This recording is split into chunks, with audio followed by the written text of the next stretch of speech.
Welcome to CourtSide, where we sit on the sideline and we discuss sports as if we can do it better ourselves. I'm your host, Mrs. 300. You guys know my co-host, the Bay to LA. Come on. How you doing today, my brother? Man, hey, I'm energized, man. I'm ready to get rocking and rolling. Yes. Today's going to be a great show, man. You know, they had this big trade go on yesterday. Before we get off into that, any shout-outs you want to give out to anybody? Man, hey, man, listen, shout out to the whole fam. You know, everybody who's liking, subscribing, commenting, and just appreciating the comments, you know. Every now and then, you know, I go to the store at work or something, somebody come up, say something, say they seen the clip or whatnot, so...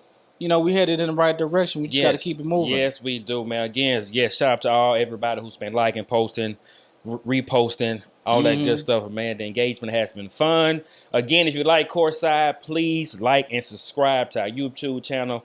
Follow us on TikTok, Instagram, and on Facebook. But now, let's get into the show, my brother, man. Yesterday, they had the big trade go down. Kevin Durant was traded to the Houston Rockets for Jalen Green and Dillon Brooks and a 10th round pick in this draft that's scheduled next week. So this is a big blockbuster trade. Durant is kind of his fourth team he's been on. Yeah. Since, you know what I'm saying? So we got OKC, we got Golden State, we got Brooklyn, we got Phoenix. So this now, it really is 15. Right. So what is your thoughts on Durant at this stage in his career? Do you think he still can be that player to lead a team to a championship, or is this just another way to go to a team and tank that team and leave and go somewhere else? Well, yeah, I'm gonna say no as far as like leading a team to a championship. I was just trying to figure out how Phoenix didn't get like Sengun in that trade, and I think maybe that was the issue that they didn't want to come up off of Sengun, but like I would have never left him. They not on that team. The starting five is mean. Yeah, it is. Yeah. But when we really get down, you know, to the nitty gritty of it all, when it comes to Kevin Durant and his heart, I think, you know, maybe with the pieces they have in Houston, they got enough around them. What's the boy name? Our man, the one who was playing Curry, the youngster.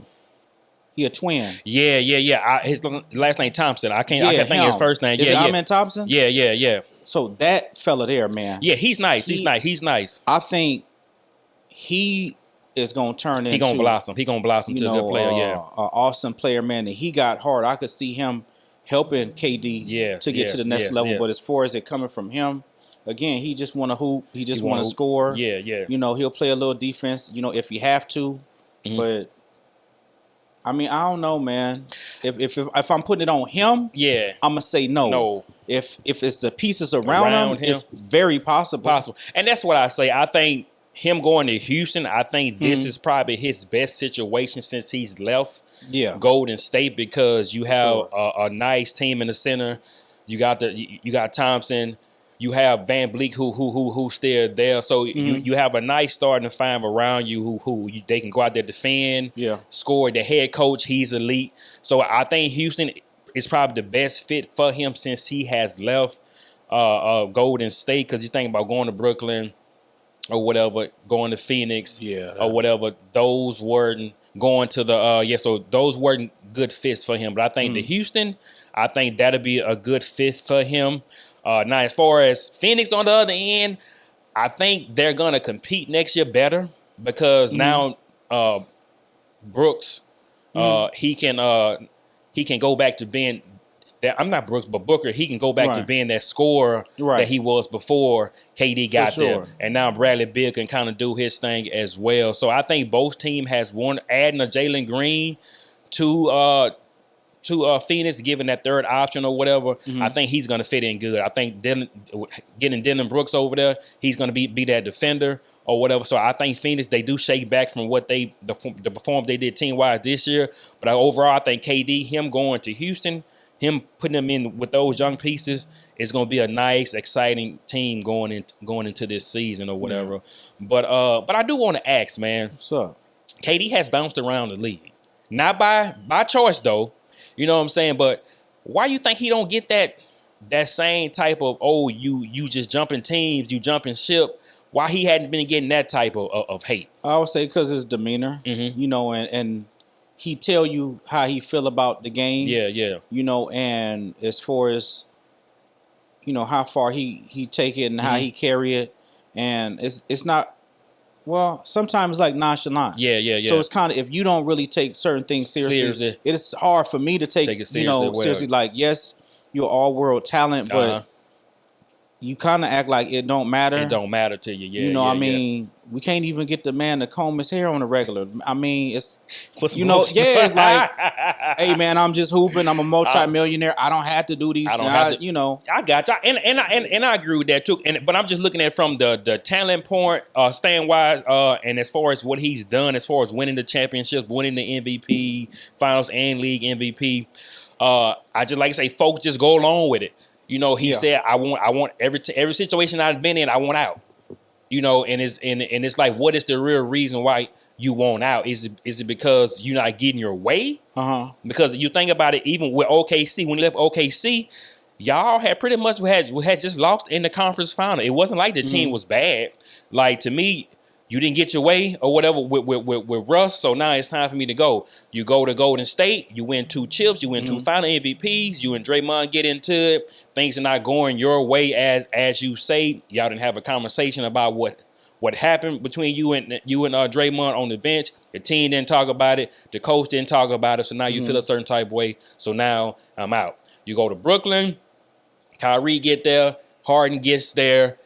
And it didn't go how you wanted it to go. Yep. So now you dip off again. Yep. Now you go to Phoenix. You know what I'm saying? All the buzz again. You go to Phoenix. You there with Booker. Y'all bring in Bill. And it didn't go how you wanted it to go. Right. Now you say, hey, they wanted me to go. Everybody got what they wanted. So now I'm gone. So now, is this going to happen again in Houston? Well, I think, you know, what we couldn't get out of players, you know, on those teams, as far as somebody getting at him like, hey, man, I need you engaged. Yeah. This is where I need you. I need you to be in some uncomfortable positions at this age. I need you to play defense, bro. Yes. I need you to play. You're too tall to not be. You're 7 foot. Yeah, come on, man. Help us out just a little bit, man, and we'll be awesome. You know, and the defense will help you out on the offense. You ain't got to do as much. Exactly. I know that's what you love to do, but we need you on this defensive end. I think you got a defensive-minded coach. Yes. That is going to come from him. You don't have to worry about a player. But again, so I will ask you this, and I was going to get to that. Do you think the coach is going to challenge him to where it rubs him the wrong way? No. All right. Why is that? Well, you know what? That's so, because it's like, to me, every time somebody gets under his skin, it's time to dip. Or like, my thing is, this is where you want to go. This is where you want to go, yeah. And you know what he coming with. So for what you need him for 1 or 2 years, I don't see it being an issue. Okay. And you do know that this coach here require you to play some defense. Yes, because this coach, he's a player coach. So he don't need you to be the leader now. And that is true. Because he's going to be the leader. He's going to be the leader. I would say this right here. As far as that team, Van Fleet, he the leader. He the leader. Yep. Yeah. The point. Yeah. So yeah, the one who got the talent. Yeah. The Thompson boy. Yes. Yeah. So Durant can come in and just score. Sengun, let me not. Oh yeah, because he's nice. So he's nice. So he a dog down low. So to me, if you can, it's kind of like, I would say, it's not like the USA team where all Durant had to do was come in and just score. Right. But it's gonna be similar to that. And when he was Golden State, all I gotta do is just score. So I don't have to play defense as much, but the coach still gonna require you to do that. But like you say, I just have to be that scorer that I've been all these years in the league. I just want to say, when he played with the Warriors, he played defense. He engaged more. He engaged more, yeah. You know, and so if he gives them a piece of what he gave us, they're going to be a problem. Well, I hope it works out, man, because since he left, y'all, it hadn't, numbers-wise, it's been good. You know, when you lead the Warriors, man, it tend to happen to you like that. And I'm not gonna lie to you, man. And I'll give y'all that, because if you look at Klay Thompson, granted, is on the latter years of his career. He needs to come back home, don't he? It hadn't looked the same. No, it don't. It hadn't looked the same. KD, numbers wise, have been good, but he have yet to get close to even getting back to the conference finals or the final, because the closest they was when they played Milwaukee that year, and I think it was 21. That's year Milwaukee won it, or whatever. But outside of that, it's been early exits or not even making the playoffs. So again, him going to Houston, this is where he wanted to be. It was either between Houston or Miami.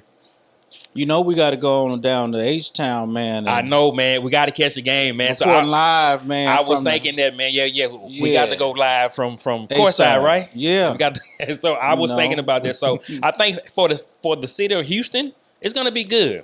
It's gonna be on fire because you got a prime time player. Who, if only the turkey leg hut was still popping around that thing, man. Come on, man. Hey, man, we need to slabs all up and down the street, man. You know what I'm saying? I need to get me some gold teeth. I can do that now. Get your grill, whole grill, whole candy paint. Holla at Paul Wall. Yeah, man. So like I say, it may bring back that H-Town. Yeah, it's gonna be exciting back for the in the city, day. man. Yeah, it's gonna be very exciting for the city, man. All right, man. So let's transition, man. So we know we always got to talk about LeBron, man. Yeah, let's talk about it. Let's get on it. So he came out and said something about Jordan bag wasn't as big as his, and Jordan didn't have the a nice bag as far as handles and being able to kind of get and create space and do all this other stuff. And he said that his bag is, crazy. If I'm correct, he said his bag is bigger than Jordan, right? Yeah. So what is your take on that? I mean, he has a non-existent bag for a superstar of that level, and what everybody you mean he got no bag? What move he got? What other than the man? I'm hold the ball, look at the ground, and I'm finna shoot a three. I'm gonna make it though. I would say bag wise, he doesn't really have a bag. He doesn't have a go-to move. No signature move at all. No fade away. No get to the free throw line. No step back. I think LeBron bag. What he's saying is he kind of I'm just gonna overpower you. So that's why I say he's not real. To me, in my opinion, he don't have a bag. Like he don't have a bag to where like I'm finna get here. I'm finna get to this spot. I don't have a signature move. I'm not gonna bag you down, fade away. Like he does it. He does all those things. He can do all those things, but it's not like a go-to. Like Kyrie got the Euro. Wade had the Euro. Jordan had the fade away. Melo had the 15-footer, around the free throw line. Like I'm gonna get to that. Melo had the footwork. A spot. Kobe had the footwork. I'm gonna get you to a spot. Counters. And yes. Like to me, Bron, he doesn't really have something that gets him going. I think he just kind of mixes everything together, and I can do some of this at any given point throughout the game. But nothing that you can say like, "Hey, that's LeBron move." Like once he gets in, like if you look at Shea Gillis, if he's struggling in the game, what he's gonna do is he's gonna penetrate left or right. He's gonna push off a little bit, step back. They had been. Y'all been seeing he's this? gonna push you off a little bit, a lot. And he's going to go to the step back fade away. That gets him going. And once he gets that going, everything else starts to open up. For LeBron, he don't have a move that gets him going. Now, Jordan, I would say early on in his career, I wouldn't say he had a bag early on in his career. It was more he used his athleticism to get to the basket. You know what I'm saying? To go past it, to dunk it, shoot the layups. I think after he came back from baseball, I think that's when he introduced the fadeaway. That became his signature move and working on his footwork. Prior to that, it was me just getting to the basket and jumping over you and things like that. Now, like I say, early on in his career, I can agree, no bag. But once he introduced that fadeaway and started working on that footwork and started getting to the pick and pop, the fadeaway, you know what I'm saying, the up and under, the move we saw Kobe started to do, I think that's when Jordan got in his bag. So I would say Jordan bag is a whole lot better than LeBron bag. I'm gonna give you that. You gonna give me that? I'm gonna give you that. I didn't know that is coming from me. I mean, just the reality of it. When you look at what he does, I'm more concerned about what will possess him to say that his bag is bigger than Jordan. Like, what are you seeing? What are you watching? I would say as an individual for your mind to go. I think it's kind of the same thing for a man to say that, you know what, crown himself as the greatest, whatever that is. Yes. You know, that what make you say that is probably the same thing that made him say my bag is bigger than Jordan. But I think your bag ain't bigger than Kobe's. I would say that's coming from your bag ain't bigger than Tim Duncan's. I would say because yeah, I'm saying that. I wouldn't go that far. Now, what? Tim Duncan. What? Come on. Big fundamental. Tim Duncan down low on the paint. He had the moves down low. Off the glass? Is that his move? Yeah, that's his move. When he went off the glass, did you know what time it is? Yes, that was his signature move. So, like, we knew Tim Duncan is known for bank shots or whatever. But I think Bron is saying it from a place of from his size. You know what I'm saying? He's 6'8". I'm in my prime. I'm 260, going 260 between 280 or whatever the case may be. Being able to go to the Euro, being able to finesse, been a finesse player, been a powerful player, been able to shoot the fadeaway, you know what I'm saying, the step back. I think he's saying it because I don't have a signature move, but I can do all of this. So I'll be doing stuff. In a sense. And I'm not saying it's stuff he's worked on. So I think that's where it's coming from. It's not that I don't just have one move that gets me going. I can go to several different moves at any given point in the game to get me going or to get a basket. And again, some of the stuff he does, we don't see it often. He might do something one game and then he might not ever do it again. So he always going to the basket to lay it up. That's I'm saying he's the layup king. Yeah, that's his go-to. And to me, like I said, the jumper it has gotten better over the years. But again, he is coming from for me looking at it is my size. You know what I'm saying? I'm 6'8". Yes. I'm 260, 280, but I'm playing like I'm 6'3", 210, 215.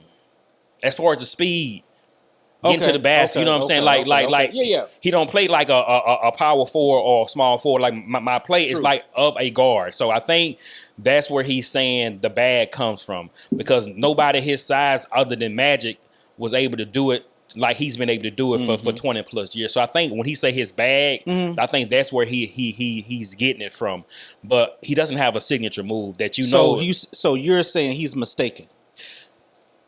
From the bag portion about him and Jordan, but him having a bag is not as versed as Jordan and Kobe, or Melo, or D Wade because there's no signature move or there's no 2 or 3 moves that he's gonna do in order to get him going. It's so much.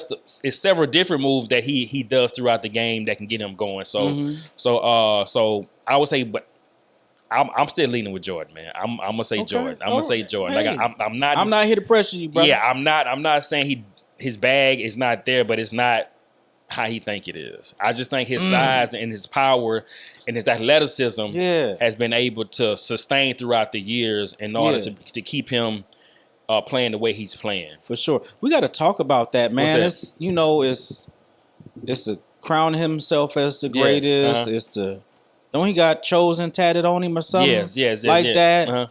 Then the slander with Jordan, and he been known on the internet, man, for what's that? Some tall tales, man. Telling the LeBron, like reading books that he actually never read and man read the books, man. Making comments ain't nothing like a Diddy party. It's a lot coming into question with LeBron, man. That was during COVID, man. So he wasn't thinking clearly, man. No, that was from being there. He said that during COVID, during like ain't nothing like a Diddy party. It looked like he meant that, brother. You could see it in his eyes. I didn't know what he was. Man, he wasn't in his right mind. I hadn't had a haircut. I had to put the hat on to hide my hairline. So he was in disguise. That's it, my brother. He was in disguise, and he wasn't in his right mind frame, man. But now he's back, man. He's back. But I do want to touch on the when he made the ring comment, because I said something about this a couple episodes ago about take it away about how we put more emphasis on the rings, which I'm saying is nothing wrong with that. But I also made the comment about whenever we started running off stats and we started going down the list, the rings is what everybody hangs their hat on as far as why Jordan is the GOAT. Like, it's always the rings. And I understand what he was saying about in the NBA, that's the only sport that we talk about rings so much, because when he mentioned football, because he mentioned basketball and football, he was comparing it to basketball and football. He was saying if you look at a Peyton Manning or whatever, Peyton Manning has 2 rings, right? One with the Colts, one with Denver. He's saying is that football people are still saying or would still consider Peyton Manning one of the greatest to go up there with the top, even though Brady has 7 rings or 6. Brady, 6. Yeah, 6 rings, and Peyton has 2. So he was comparing it to that level to where like the rings on the football side never come into play as much as it does on the NBA side. To me, that's what I got from him. He wasn't saying that, hey, I'm the greatest, or even though Mike have 6 and I have 4. He's saying that compared to basketball and football, in the football world, the rings, they matter, but they don't matter to putting you up there as far as the GOAT or whatever. So it's debatable because you're talking about quarterback, you're talking about Dan Marino, you're talking about he was mentioned about Dan Marino and about him then, like the gunslinger. He went off into that, and even you can put Breeze in that conversation as well, as far as being one of the top quarterbacks of all times with 1 ring. So that's where he was going with it as far as rings comparison in the NFL. Rings comparison in the NBA. He play in the NBA. Yes. You know, I mean, we got Major League, baseball. Yes. We got soccer. We got badminton. Yeah. I mean, listen. LeBron do got 6 losses in the finals. This is all. Listen. What's that? I want to tell the people out there, I believe this is something done by Clutch Sports. Man, cut that out, with these talking points, because he got 6 losses in the finals. He won 4. This is a PR job when you're trying to get ahead of something. Listen, you're trying to make a defense for the undefensible. The indefensible. Listen, he's lost 6 times, brother. And that is true. He know he can't. Listen, when they ask him, hey, man, how you the greatest all time, and you done lost 6? You won 4, but you done lost 6 of them. Yes, that's a problem. But again, when you talking about 6 finals losses, he didn't lose it by himself. When we talking about when they talk about LeBron championship wins, they talking about him by himself. It's still a team sport. We understand that, but but when he say how many championships he won, he say. He got 4 of them. Yes. Listen, you do got 4, but you got 6 L's too. You do got 6 L's. With you. Don't forget that. And he's not disputing the 6 losses. Then here you come. Just like LeBron them in Clutch Sports. It's the team, and he ain't have enough. I never say he didn't have. Brother. Only one I say that was lopsided was the first one y'all won or whatever. And when Kyrie was out and Love was out. Brother, whoever was out, he done lost 6 of them. And that is true. Like I say, to me, you take the wins with the losses or whatever. He don't. But again, he, like I was saying and like he was saying, when we just talking about rings, when we just talking about rings, then like I say, Bill Russell. Bill Russell has more rings than Jordan and LeBron combined. Yes. Is he the GOAT? To some people he's considered yes. That back in his day. That's gone. But I'm saying if that's the comparison he's making. If we just talking about rings, if we're just talking about rings itself, then Bill Russell, we shouldn't be. No one is talking about rings by themselves. But that's where. So where is this coming from? That's what he's talking about. Because again, they talking about Jordan, brother. But see, it comes from that. It comes from whenever we say Jordan and LeBron, the deciding factor is always Jordan has 6 rings, LeBron has 4 rings. That's what everybody always goes to. Brother, you missing it. It's not that he have 6. What's that? It's that every time he went, he won. Yes. You keep. Why y'all keep? So why Pippen ain't to go then? Say again. So why Pippen ain't to go? Because every time he went, he won. I'm just saying. So that's what I'm. Do you think Pippen think he to go? Yes, he does. The way he's been talking these last couple of years. But he got a lot of things going on, brother. He ain't. But again, if Pippen was on a different team, maybe the situation is different. But I'm just saying, why Pippen? Jordan needed Pippen. That's for sure. That's for sure. So and that's just like Bron needed Wade. Just like Bron needed Wade in the beginning. It's different. Yeah. Because when LeBron came to play Wade, he came as the son. Who came as the son? LeBron. Yeah. Wade said, "I'm gonna give you the team." Yeah. And the first year, what happened? They went upside his head. Mm-hmm. He ain't want it, and he said, "Hey man, I'm telling you, the team is yours. And then he went out there, and handled his business. He learned how to be a champion on the knee of Dwayne Wade. I give him that. Like I've always said that, yes, yeah. But I'm just saying when we talk about the deciding factor of what it always goes back to 6 and 4. So and that's why he made the comment about we just can't talk about rings when we're talking about the GOAT. In which that's his opinion. A lot of people feel that way, and a lot of people feel like, hey, no, we can't talk about the rings because when we go to the tiebreaker, the rings are the tiebreaker. So, like I said, I see both sides of it. So that's why he's trying to poke holes in that. And that trying to get. Well, he's doing a good job of it because he's created that storyline. He's created the storyline, man. Is he? Yes, yeah. He's created the storyline, man. How many more years you think he got? About 2 more years, man. 1 to 2 more years, man. So, granted, like I said, 1 to 2 more years, only because, like I said, they just sold the Lakers for about $10 billion.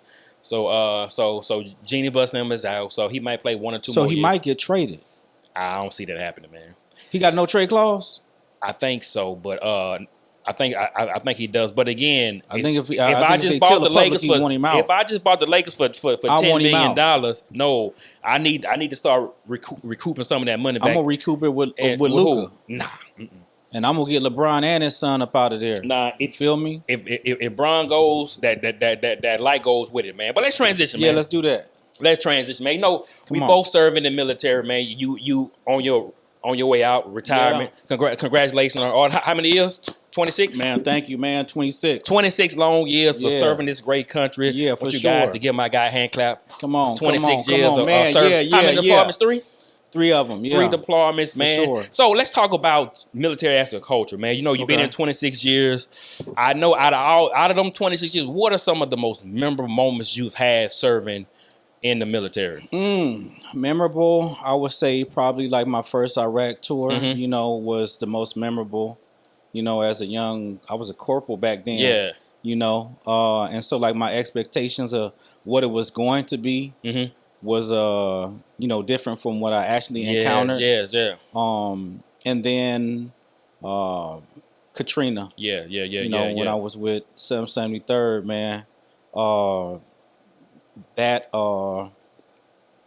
mission was interesting. It was life changing. Yes. And being in the military, you run across a lot of different people. You encounter a lot of different cultures, and then it kind of opens you up and helps you appreciate different people and how they view and how they do things. I think for me, my most memorable moment, thing that stick out to me was, again, my first deployment. Right. But on that deployment, we had one of those sandstorms and everything, the sky turned orange. The dust come and you can't see in front of your hand and you got to put on your gear and all that good stuff. And to me, just looking at the sky, right, seeing how it just looked different. You know what I'm saying? Yeah. Like it was one of those moments where like you're in awe of how, because it looked like a movie.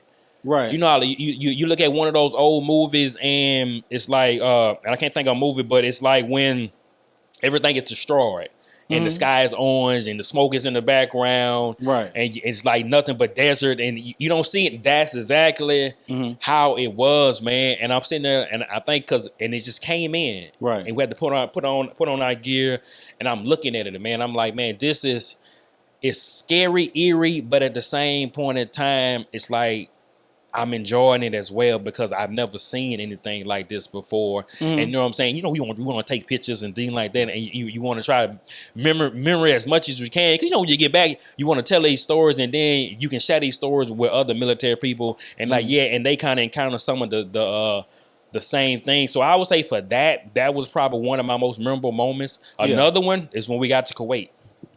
And I'm going to tell a story, man. We got to Kuwait. I had to be like 23 at the time. So we get off of Kuwait. It's like 6 o'clock in the evening. So we get off the airplane, and the first thing, it hit me like all the wind and the stuff. It hits me in my face. So I'm thinking it's from the plane. I'm thinking they left the engines on. So First thing I say is when they gonna turn off those engine planes, of the engines to the plane. Everybody start laughing at me. I was like, "What y'all laughing at?" I'm serious. They're like, That's not coming from the... That's the air. That's the heat. Yes, that's the heat. So and I'm like, what? And it's like 6 o'clock in the evening. So the next day we got up, man, we started moving around. It got up to like 123 degrees in Kuwait. Yeah. And then you walk outside and you can see the waves and whatever. And the best way I would tell people to describe Kuwait is take a blow dryer, put it in front of your face, You still ain't gonna get the You're not gonna get the full, but that's about the closest you're gonna get to, man. So that Kuwait heat, right? And those sandstorms, that's something different, man. So like I said, if I don't remember nothing else about the military, I'm gonna remember that Kuwait heat, and I'm gonna remember those sandstorms. I would say, so you didn't got me thinking. Yeah. So, my first one, I'm a little bit older than you. You are. Was 03, 04. No BDUs back then, wasn't it? Man, come on, man. Hey, had to shine them boots, huh? Get that Kiwi. Real talk. So man, I was a whole corporal around that thing, man. But no, we didn't have the shine boots then because it was the desert. It's the desert, yeah. You had the DCUs, wasn't it? But you're right. Yeah. So that was right before we had all of that. Right before, just the guys that I went over there with. We all were younger. Yeah. And the job that we was tasked with doing, and I used to always like to say like the military was like the best of times and the worst of times at the same time. At the same time, I like that. I like that. When you think back, and the nostalgia of it all, you grow with people. Yeah, you do. And when you bounce around a lot, like I bounced around, like from California to Louisiana, bounced around a lot. So most of my, I don't have elementary school and high school friends that I just know my whole life. Really, most of my friends come from the military. And really like that extended family. And you're right about that extended family. And I'm the same way. Like I said, we became best of friends. Come on. From the military, man. So, like I say, and I agree with you 100%. Some of your best friends, some of the best memories, some of your best times, your worst times, all happen at the same time while serving in the military. But those bonds that you develop with people, is unbreakable because you cannot see one of your military buddies for years, but when you run into them, it's just like, it's love because, like you say, you shared those good times, you shared those worst times together. But like again, it happened all at the same time, and you build those relationships that's unbreakable. So so like I say, it's fun running into old military buddies and battles that you hadn't seen in years, sharing those experiences with them and growing and learning. And when you look back on it, you like, that helped made me into the person I am today. Even on this space, you know what I'm saying? Like, how many comments have we gotten from veterans, veterans and whatnot? Who done served and whatnot. So it's cool. It's cool. I enjoy it. So like I say, we connecting with you guys, military wise, man. Keep feeding us that good comment because once we tapped into it, it's one of them things where like, hey, we got to keep this going, man. All right, man. So now let's talk about this NBA Finals. First, well, before we get off into the NBA Finals, man, I know since we on this military thing, right now we have the stuff that's going on with Iran in Israel with the bombers and stuff. Yeah, and by us being in the military, it's been very touching. Yeah. It's been one of those situations to where it brings back those deployment members, the worst times in the military. Right. And by me still serving and by the job that I have now, we're helping training up some of the younger troops who may have to face this down the road. It just makes me think about when I was a young soldier, not knowing what, what that is all about as far as going on deployment, having to be in the fight, having to go out there and put your life on the line when you might not truly understand the whole ramification of the whole situation. Right. So in your experience with what's going on now and what you dealt with, how is this situation a little bit similar? Well, I mean, when you start seeing like certain things that go on and it's kind of like posturing. Yeah. Because it's kind of like the same thing you'll see on the street, right? Yeah. Like normally, like if people start off arguing, right? Tones start being raised. Then they might shoulder up. Then they might be nose to nose. And next thing you know what I'm saying? If somebody don't break it up, it's a squabble. It's a squabble, yeah. So it's kind of the same thing. It's just kind of like you can see how things are kind of ratcheting up. Yeah. But I would just say for, a soldier's perspective, you know what you signed up for, and what you, if you called upon to do what you got to do. But after you do a couple of these right here, you see what it really is. What it is, yeah. You always hope that it doesn't it get don't to that. come to it that. don't come to you that. know? Yes, So yes. Yeah, because I'm definitely like someone who's still serving and has a family. My wife served in the military as well. Your wife, like I say, it's one of those things to where you're ready for it, but at the same point in time, once you've been through it, you don't want it to happen again. Yeah, if you could avoid it, you can avoid it. Yes, avoid it because let's avoid it at all costs. But again, like you say, as being from a soldier mindset, you start to prepare yourself mentally. Like if I'm called upon, then I have to be ready because this is what I signed up for, and this comes with the job. And to the families out there, if your loved one does get called up, the only thing you can do is pray and support them, because, like I say, this is part of the job that we don't want to see. It's like any other profession. It's one of those things to where everything is good till it go bad, right? And once it goes bad, you have to be ready for it. So, so right now we in that area to where we're not sure. A lot is going on over there. A lot of bombing has been taking place back and forth. Again, we just hope and pray that they can find a way to resolve this before it goes even further. Right, sure. Because again, no one wants to go to war. No one wants to go fight. No one really wants to do it. But again, if we're called upon, we have to step up to the plate and do what we've been charged to do. So that's my take on that. Okay. So guys, leave us your comments as far as what you think about the situation and what should happen in this trying time right now. All right, man, let's transition back to the NBA, man. Come on.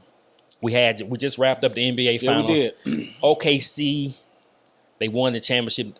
Yeah, Indiana Pacers took them to a game 7.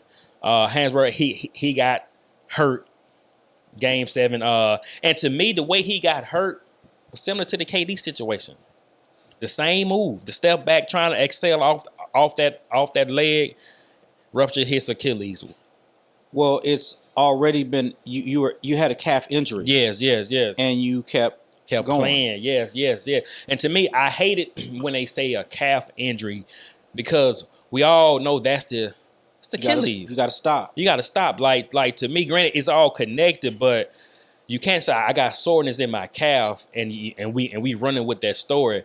Like you had to have soreness and tightness in your Achilles for that to pop the way it did, because you can see it. Now I understand it may start in your calf and work its way down or whatever, but before that game started, your Achilles was probably inflamed the whole time or whatever. And I get it. I understand it's game 7. I want to play in the NBA Finals. I'm not knocking you same way with KD. I'm not knocking, but again, now that it's ruptured, it's torn. That's a year. That's almost a year. So you may not be able to come back until playoff time next year, if that. So it's like at the end of the day, if it's really worth you going out there risking your potential bag down the road, you know what I'm saying? For him, it was. For him, it was. Yeah. Why you say? I mean, if you look at how tight that game was. Yeah. You know, like he was looking like. Yeah, he was. If I could just. Yeah, one more game. Right. It's just kind of like, you know, when them soldiers, they be, you know, out of shape in that ACFT. If I could just. One time pass this run. I know this 2 mile. Listen, I know I've been snacking. I've been Popeyes and Southern Classic. But if I could pass it one time. I promise you, after this one time, I'm going to get back in shape, huh? Yeah. And then you get out there and pull a hamstring. I might hurt myself in the process, but if I could pass, it'll be well worth it. I got a year to get right. Huh? There you go. Unfortunately for him. It didn't go that way. And as soon as he went down, it was over. He knew. He knew what it was. He knew what it was. Like I said, I feel bad for him because I think if he would have played, I think Indiana would have had a good chance of winning game 7 last night, because Shea Gillis, he didn't have a good, I think it was like 8 for 22, 8 for something. You know what I'm saying? So he didn't have a game. Granted, he still scored 29 points, but again, you put up that many shots, and free throws. Free throws again. So like I say, so I think if he would have played, it'd have been a different outcome, man. So let's talk about SGA, man, and his game, man. To me, I'm getting the Harden and Houston vibes, man. But everybody was hard on Houston about what it was hard on Harden about the way he played. Why you think they're not as hard on SGA? Because the league like him. Yeah. You know, because he don't be up in the strip club. I didn't want to say it. Yeah. Out there with the family man, little baby now. Yeah. Handing out honey buns and all this. I think it's that. Because they've allowed him what he does in the regular season to transcend into the playoffs, the postseason. And I'm like surprised by that. I've never seen this. I was very surprised. By it ain't like he's pushing off with the chicken wing. Yeah, he giving you the whole extension. This ain't no little dude, man. Why y'all? But listen, I could say all of that. That's just my own opinion. I don't think that he's been in the league doing enough to why y'all giving him this. When I look at Steph don't get calls, and this is clearly y'all stopped giving Iverson the calls, and it's so many different players where you can look at. They will allow you to do certain moves during the regular season, but when it comes to the postseason, they're not allowing you. Right. To do that. And I would say this. Now, the first round, he wasn't getting those calls. But when he won the MVP, he started getting all the ticky-tack calls. He started getting to that free throw line. He started extending that arm a whole lot more because to me, like you say, the leagues like him. Right. I'm not saying nothing is scripted in the league, but as far as they... You better not watch that Mike Bibby. I'm at to go. I know. I just feel like as a good storyline, they wanted him to win. They wanted OKC to win because honestly, I felt like the storyline was forced. Like they were trying to create a storyline that what storyline though do we got? Like he kept talking about because it was going with the first championship in franchise history. You had Durant there, you had Westbrook, you had CP3, you had Paul George, you had Melo come through, and none of them could win a championship. So Harden was there, Serge Ibaka. That you had all these great players come through OKC, never won. So I think that's the storyline they was trying to push, but who cares? Nobody cares, because like I said, it didn't get you excited to watch them play. Even with and then they kept talking the small market teams, small market Indiana. I would say small market team too, but they had a lot of great players that come through there throughout the years, like in the past or whatever. So, but I think the narrative of them trying to push the small market teams to compete, they accomplished that mission. Yes. This year, but was it really worth it? I would say no. So I would say going into next year, we need to keep the Lakers relevant. We need to keep Golden State relevant. We need to keep Boston relevant. We need to keep those teams that people want to see in the finals relevant as far as how do we get these teams back on top. I'm not saying do it purposely, but as the owners and GMs, how do we keep these teams in the forefront? You're going to see something next year. Let me tell you something. You better not look at SGA hard. You're going to get a technical foul next year. I would say, and I believe the league is looking for storylines, being able to push narratives and control. If you're a player that I could control, and I put this part of it is on LeBron. Most of it lays at the feet of LeBron because he's uncontrollable. And we start looking at players, we start looking at the Hardens, the Ant-Mans. They follow suit. Like, hey, man, your boy, the Greek freak, Giannis, I think he's going to stay put. He going to have to because he got to stay put. Yeah, he's going to have to stay put because they want players to do that. It's not... They tried to give it to him, but nobody really wanted him to be the face because you don't have anything outside the game of basketball going on to put you in that limelight. But like you say, with the way players are today, I do say LeBron did play a part in that because you said LeBron, they can't control him, but some of these new players, that's a problem. They're out of control. Yeah, that's a problem. So when you look at your Ant-Mans, when you look at your Ja Morants, you look at your Zions, when you look at those players that the league was trying to put in the front, they out. It's just stuff. Like y'all out of control with it. It's like I'm gonna do it how I want to do it, when I want to do it, whenever I want to do it, and that's fine. But at the same point in time, you still have to know when to cease and desist. Yeah. Like let me calm it down when the cameras get on. You know what I'm saying? Or if I'm a wild out, let me do it at the house, not. You know what I'm saying? Not in public to where people can see me because, again, social media sees everything. I'm gonna say this here. Oh boy, who going to Dallas? Who's that? Cooper. Yeah, listen.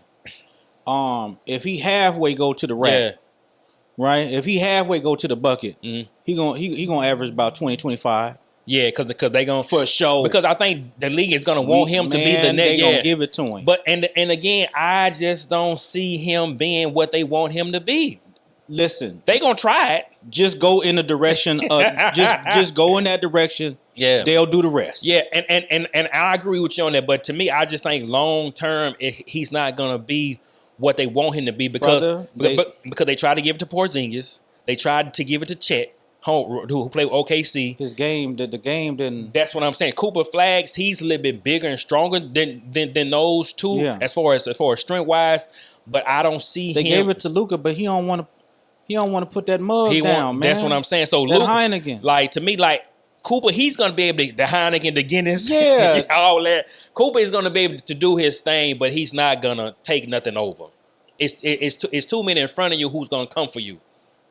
All he got to do is just go to the basket. Listen to the PR team. Don't be on here on social media wilding. Like, keep it, keep it clean. Keep it clean, yeah. We gonna get you where you need to be. Because if you think about it, really hadn't had a white player to dominate the league as much since like Bird. Luka was? Yeah, but it was always an asterisk by it. Something missing? You know what I'm saying? That's because he not from here. And I think that's what was missing. Yeah. But you have a Cooper Flag who's from here. So like if you think about it, like Bird was like the last one who dominated the league. Yeah. You know what I'm saying? Who would say like this, I'm the face of the league. And he had that game to back it. So now I could be wrong. If Cooper Flags come in and does that, it could change the way the game looks as far as the face. So like I say, and it could bring more excitement to the game because now we have somebody come in and take it over. But to me personally, I done seen so many come in that they said was gonna do that and hadn't been able to do it. I could be wrong, but like his game, he can play. He's gonna be able to go out there and do his thing. But as far as coming in being the next one, I would just have to see it or whatever. But like I said, go to the rack. Yes. Just put your hands up. They'll do the rest. They'll do the rest. So we shall see. So like I say, so hopefully, like I say, if he comes in, like I say, because he had a hell of a year at Duke this year, doing his thing, he's going to be the number one pick. He's going to Dallas. You're pairing him with AD. You're pairing him with Kyrie, who may not play this year, maybe towards the end of the year, but you're pairing him with AD. So it could be a good fit for as far as learning. Yeah. But we'll see what he does in the league as far as what they expect him to do. But again, my prediction, I don't see him being what they saying he's going to be. Not to say he's not going to be a good player, but I don't see him taking over the league. Well, as long as he listened to his PR team. Yeah. And they're going to give you him right. Whatever it is that you want. They can wrong. All right, man. Hey, man. What's happening? I think that's about it, my brother. Come on, man. Man, we had a good show today, man. We talked about LeBron and Jordan and the bag and the rings. We talked about the military and some of our good moments. We talked about the stuff that's been going on in Iran. Yeah. Just on Cooper Flags, man. We talked about KD, man. Yeah. We had a great show today. The whole shebang. Man, before we go, any closing comments you want to leave with the people? Oh man, hey, whatever it is you out there doing, man, continue to be encouraged, man. Yes. Every day that you here is a day to, continue to make things better, man. So stay encouraged out there. Yes, stay encouraged. You guys have been listening to CourtSide, where we sit on the sideline and we discuss sports as if we can do it better ourselves.